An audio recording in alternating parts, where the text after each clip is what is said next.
Isang matinding balitang gugulat sa publiko matapos magdesisyon ng Armed Forces of the Philippines at Philippine Army na magsanib puwersa upang isakatuparan ng umunay planong pag-aresto kay Pangulong Kuting Jr. Ayon sa mga ulat ng aksyon na ito ay kaugnay ng mga naipong ebidensya ng katiwalian at pang-aabuso sa kapangyarihan na ipinasa sa Korte Suprema.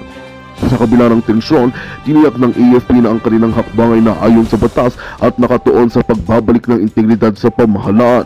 Ang pagsanib puwersa ng AFP at ng Army ay tinuturing na isang makasaysayang hakbang at malinaw na pagpapakita ng kanilang dedikasyon sa pagpapatupad ng kanilang tungkulin bilang pagtatanggol ng kustudiya. Subalit marami ang nagtatanong kung magiging mapayapa ang implementasyon ng pag-aresto sa Pangulo, lalo na't may mga ulat na ang mga loyalistang puwersa ni Kuting ay nagbabantang maglunsad ng kontra-opensiba. Dagdag pa rito, inaasang magdudulot ito ng malawakang epekto sa politika at seguridad ng bansa. Habang patuloy ang operasyon, nananawagan ng sambayanang Pilipino sa dalawang panig na pairali ng kapayapaan at igalang ang proseso ng batas. Ang susunod na mga araw ay kritikal para sa bansa habang ang lahat ay nakatutok sa magiging resulta ng historical na aksyon na ito laban sa kasalukuyang administrasyon. Ang tanong ngayon, paano haharapin ni Kuting ang kanyang at ng kanyang kampo ang ganitong hamon? At yan nga ang balitang ating pagkakatutukan. Ngunit bago ang lahat, siguraduhin mag-subscribe at ihit ang notification bell para sa patuloy na pagtutok sa mga silip ng bagong balita sa tunay na boses ng masa.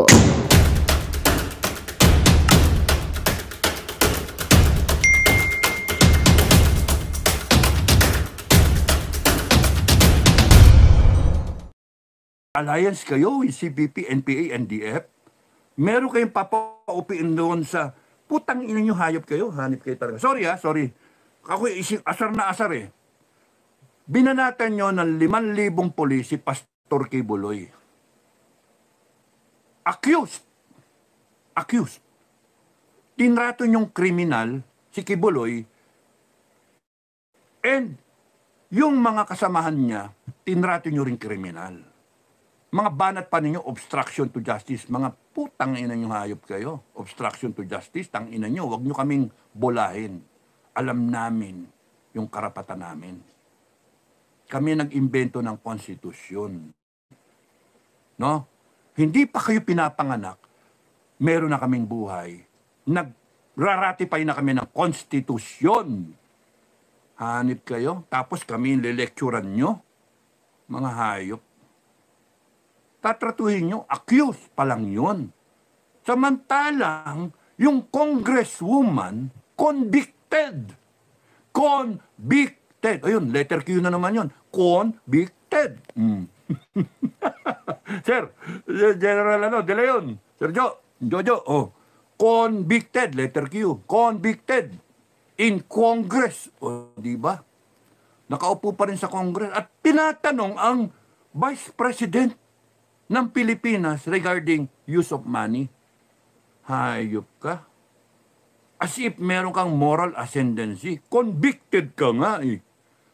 Tang-inang yan. At didepensahan pa ng Kongreso yung kasamahan nila. Ay, naku ng puto. Kaya kita mo eh, bayad lahat to eh. Bayad eh. May araw rin kayo. Okay. People power. Para so-short ko na. People power. Karapatan natin yan. When wala ka ng matakbuhan, kanino ka tatakbo? Sa taong bayan. Tayo-tayo. Ngayon, there's got to be a leader. Who's that leader? BP Sara. Obviously, Constitution, sinasabi, second in command siya. BP Sara, wala kang takas. Ikaw ang nakalagay sa Constitution. Ikaw yung tumakbong Vice President. Bago ka tumakbo, alam mo na yan. Dapat, alam mo na you're the next in command. Pagka hindi umubra yung presidente, ikaw na. Yun. Hindi mo matatakasan yan. 2028 na lang ako.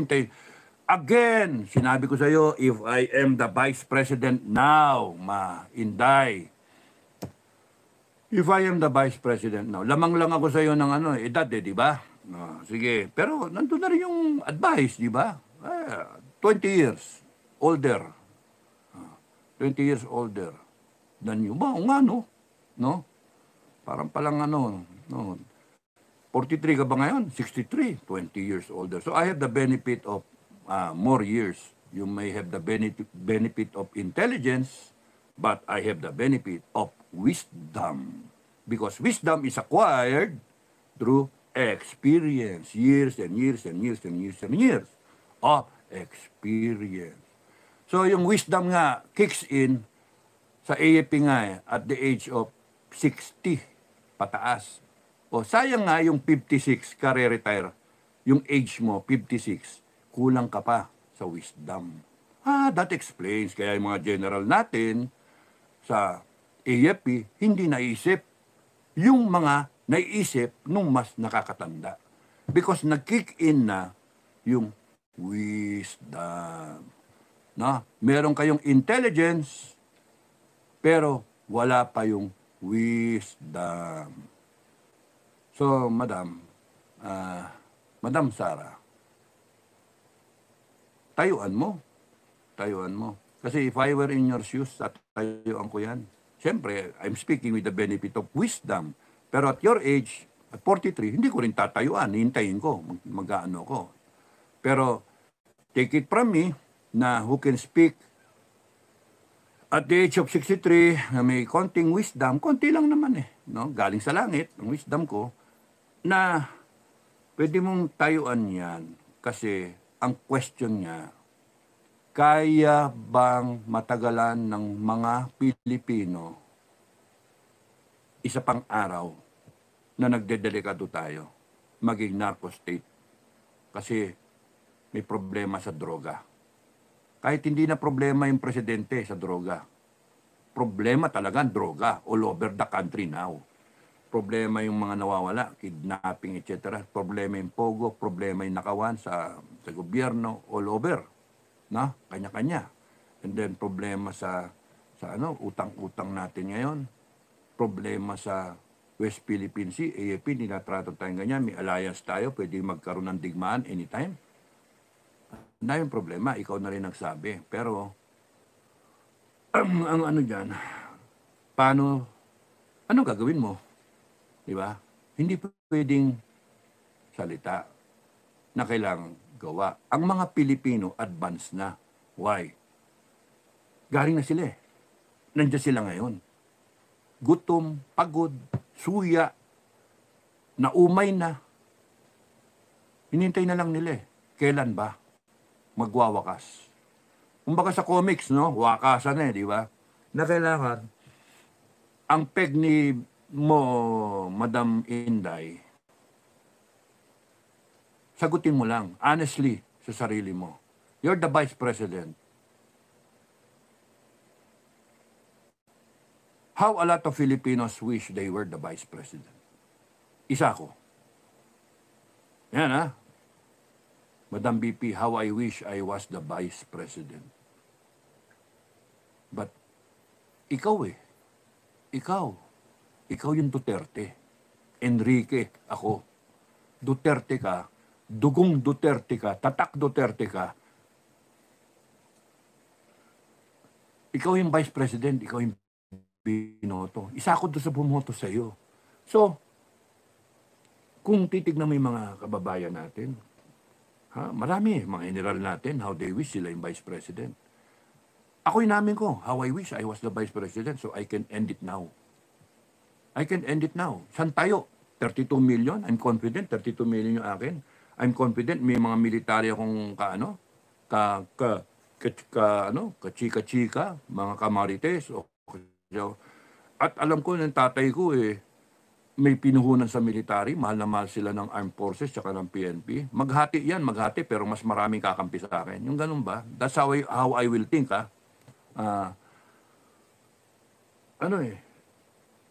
What will make my decision easy is yung sasagutin ko lang yung tanong Kaya pa ba ng Pilipino?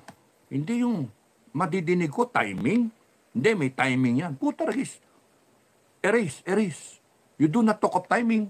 You do not talk of it. Even yung mga nakapaligid sa'yo. Because that shows the kind of person you are. Timing, inisip mo, sarili mo. Timing, hindi, wala nang timing sa Pilipino. You cannot survive another day na nilalagay mo sa bingit ng kamatayan yung bansa natin. Kaya ang daling sagutin. Kaya kung may mga vice president na iba, generals, mga retired nating generals, ang dali, tapusin nila yan. No? Pagka kunyari, yung mga, kunyari, ang vice president, si Roque, o si Trixie, o si Glenn Chong, o si Marlica, o si Metran, tapos yan kagad kay Metran. O sino pa to? Itong mga batateros. O sino pa? O sige, lahat na ng vlogger yan. Kita mo, sila yung may posisyon, sila yung binoto ng tao, sila yung may 32 million at nakikita mo, objectively sa kanilang mga vlogs, makita mo, tatapusin nila yan. Bakit mo nga naman pababayaan na, putya, tumayo ka, ikaw mag-lead sa tao because the Constitution respects you as the second president.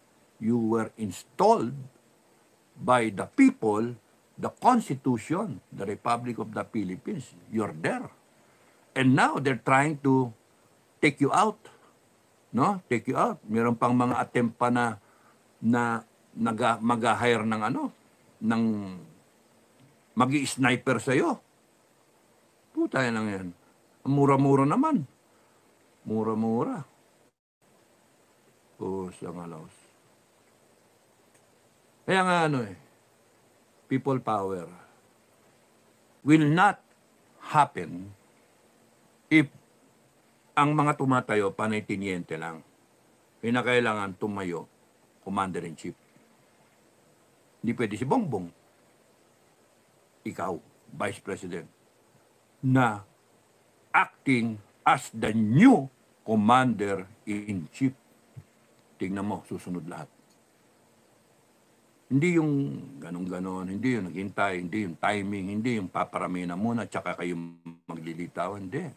Kahit 100 lang dyan, kahit 1,000, 2,000, yung kaya mong isapalaran yung sarili mo, people will love that. That's what I'm gonna do. Kung ako, tatayo ako dun No? Kaya ayokong tumayo kasi ikaw dapat ang tumayo. Kaya mga kababayan, hindi nyo ako makikita dyan sa rally.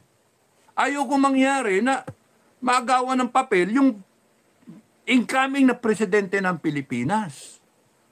Kung akong kating-kating na, tumayo ako dyan, tapusin ko yan di ba? Pero hindi ako yung binoto ng tao, hindi ako may 32 million vote. Hindi ako Duterte Enrique, ang pangalan ko po.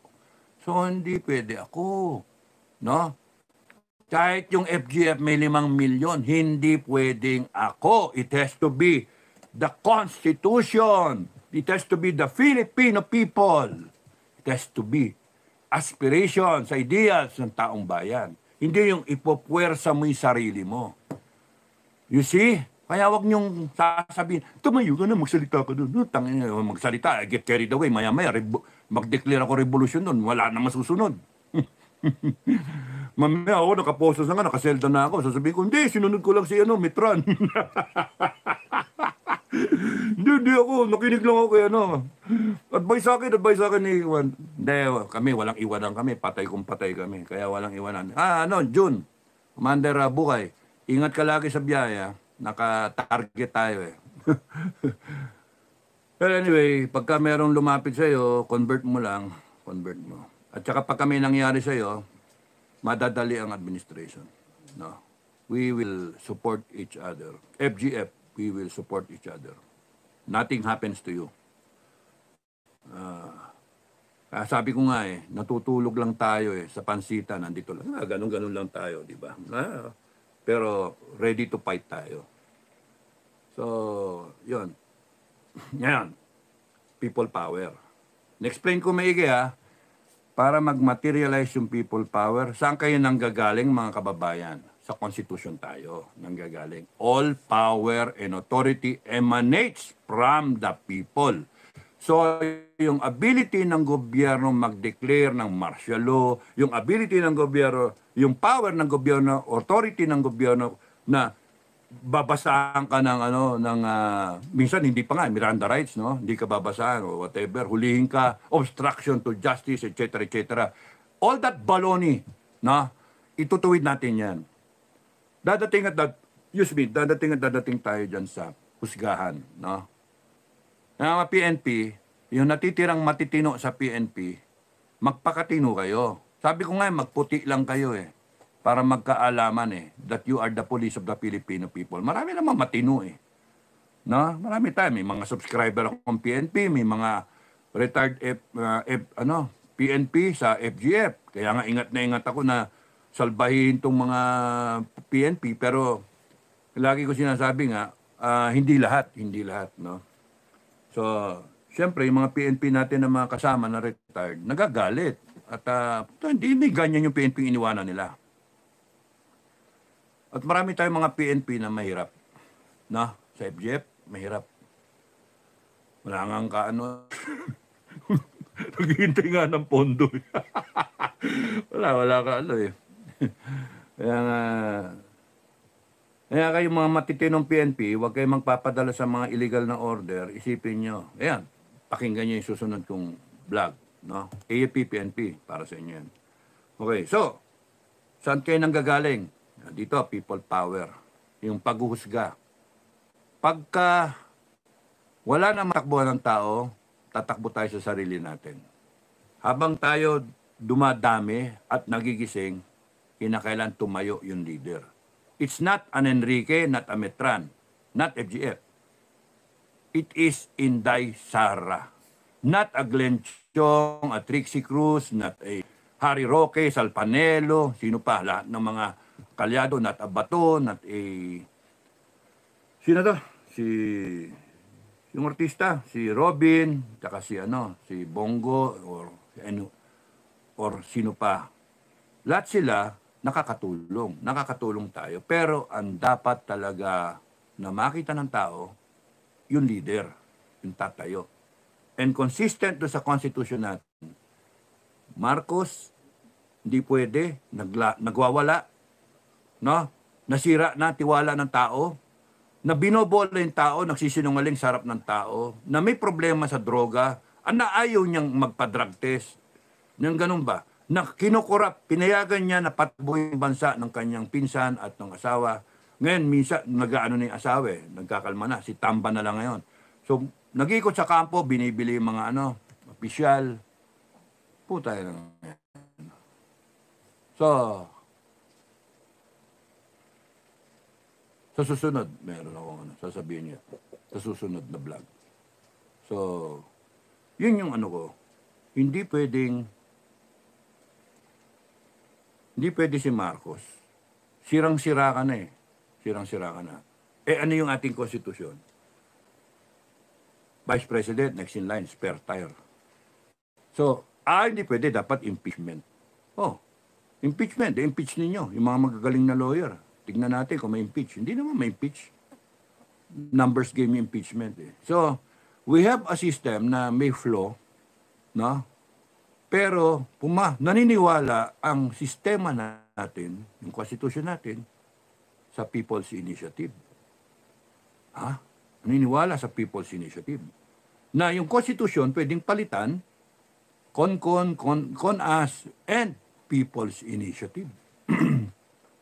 Ano yung People's Initiative? Na pwedeng tayo, a certain percentage ng society, ay magpipirma because we want to change or amend, the right word, a provision of the Constitution. Nag-attempt nga very recently itong Kongreso natin at saka Senado. Kinu-question ng Senado kasi mawala sila sa isang botohan lang, hindi separately. Isang botohan, 24 senador, patay ka sa 300, di ba? Kaya dapat separately. So, nirespeto ang punto, the philosophy behind, the intent behind is that somewhere, somehow, may fail-safe tayo na nilagay natin doon sa pag-amenda ng konstitusyon. Kung pinag-uusapan ang pag-amenda ng Constitution by CONAS, Constituent Assembly, no? CONAS na ngayon, tsaka CONCON, Constitutional Convention, mga boboto tayo ng sinong gusto natin, ng mga academe, mga magagaling, at yung pangatlo, through People's Initiative. Constitution, pinag-uusapan. Then it recognizes People's Initiative. Tayo, kung gusto natin, tayo masusunod. Think about it, mga kababayan. Gray area. And even the Supreme Court and the mga magagaling sa batas, hindi nila kayang sagutin yan o magkaiba-iba ang sagot nila. Pero bottom line dyan, yung sinasabi ko sa inyo, Konstitusyon, tayo, taong bayan, all power and authority emanates from the people. Sovereignty resides in the people. Tayo. Ikaw, ako, siya, tayo. Tayong lahat. Ito lang yung konstitusyon. And consistent. Consistent.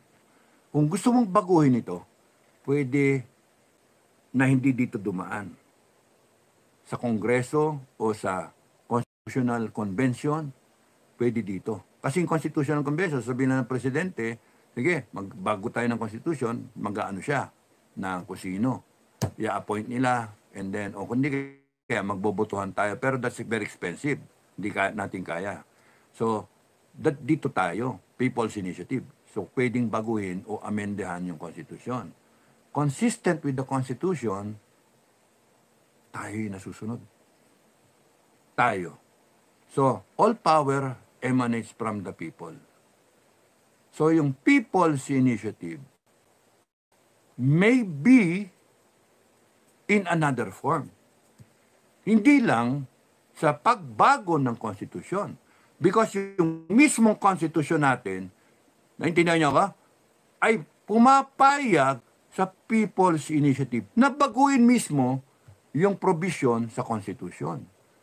Meaning to say, na at any point in time, now, yesterday, nung isang araw, 10 years ago, 20 years ago, since 1987, nandoon yun. Kinikilala ng konstitusyon ang People's Initiative.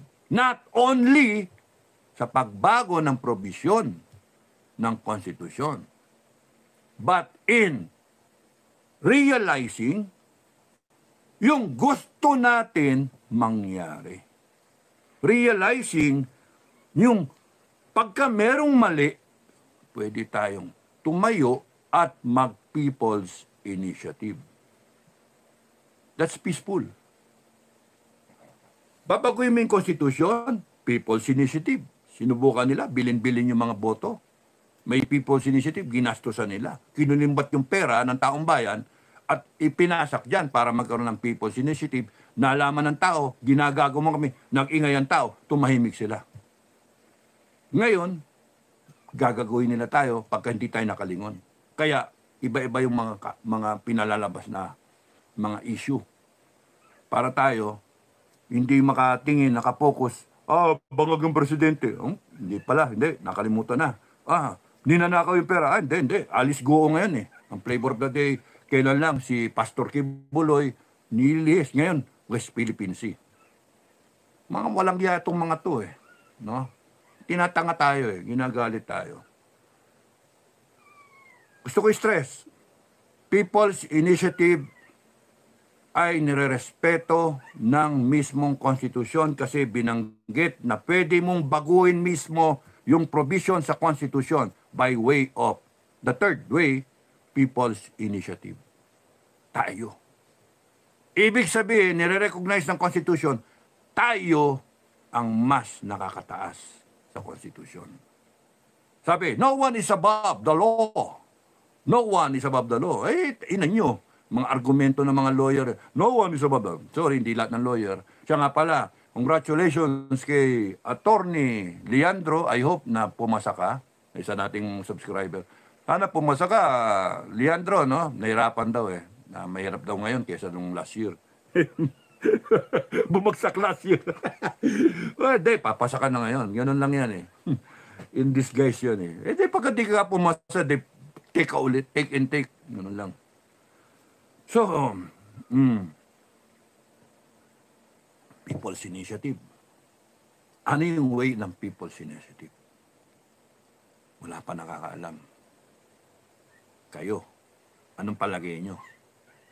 Nagbanggit si Commander Bukay ng isa na ano tayo yung i-contempt natin yung Congress. Hanip, no? Ang sarap isipin. No? Ang sarap isipin. Walang people power. Pero tayo, no, by way of our People's Initiative, we will call for the convening of a People's Court, no? Kasi wala tayong matakbuhan eh. Wala tayong matakbuhan. Hindi ka babanatan ka ng ebidensya, hindi. People's Court tayo. Yung ganun ba? Parang NPA, no? People's Court. Tapos doon, titignan lang natin yung salin ninyo, mga hinayo pa kayong mga magnanakaw, no? Sa gobyerno, versus yung mga assets and liabilities. At pagka hindi naglabas ng ebidensya yung mga dapat kinakaukulan na maglalabas ng ebidensya, kasi ano yan freedom of information supposed to be, no? Damay kayo. Kayo naman ngayon obstruction to justice. Obstruction to justice. Di ba? Ang sarap isipin. And then, sa pang People's Initiative, kunwari, banik natin death penalty. No?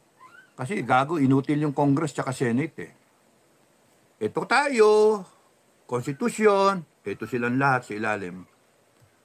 Magpirmahan tayo kaya, no? People's Initiative that we're bringing back the death penalty. Wow. First time yun mangyari. Wala pa, kaya gray area yun eh. Gray area. Magtatalo-talo dyan yung mga mambabatas. Kasi aso tayo sa mambabatas, di naman sila magpapera ng death penalty. Sa totoo lang. Death penalty para sa mga kurap, para sa plunder. Eh sila nga nagpa-plunder eh. Bakit nila ipapasin batas para patayin sarili nila? Hindi nga to. At saka drug money. Bayaran ka 100 million, bumoto ka against death penalty. Di mayaman ka pa. Lusot yung droga.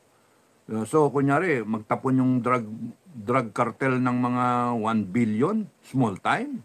1 billion, kaya nila yun. Tigwa 100 million yung mga boboto. 10 lang kailangan mo. Oh. Ay, nako. So, hindi. Mga 2 billion ilabas mo, panalo ka na.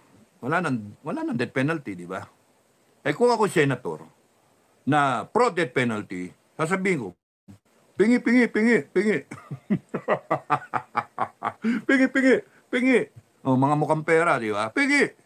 Puta kayo, alam naman kayong, ako magpapaka-martir ako, boboto ako ng death penalty, kayo hindi, tapos may 100 million kayo, 200 million. Eh, ako rin ha, hindi na rin ako boboto. O, kaya nga, sistema natin corrupt.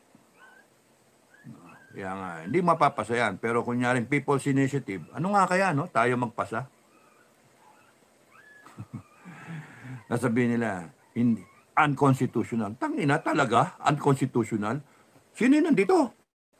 Taong bayan, with the sovereign Filipino people, no? Na all power emanates from the people. Power to contempt. Atin.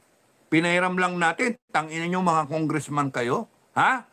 Kayong wala sa hulog. Power of the purse, pinahiram lang namin sa inyo. Puta ka na, isisiro nyo. Babawasan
Magandang balita ang hatid namin sa inyo ngayong araw. Sa pagtatapos ng aming balitaan, nagbigay kami ng mga mahalagang impormasyon. Maraming salamat sa pagtutok at pagsuporta sa aming programa. Huwag kalimutang manatili sa mga susunod na araw para sa mga bagong balita at mga kwento na dapat nating abangan. Mula sa Boses ng Masa, magandang araw Pilipinas!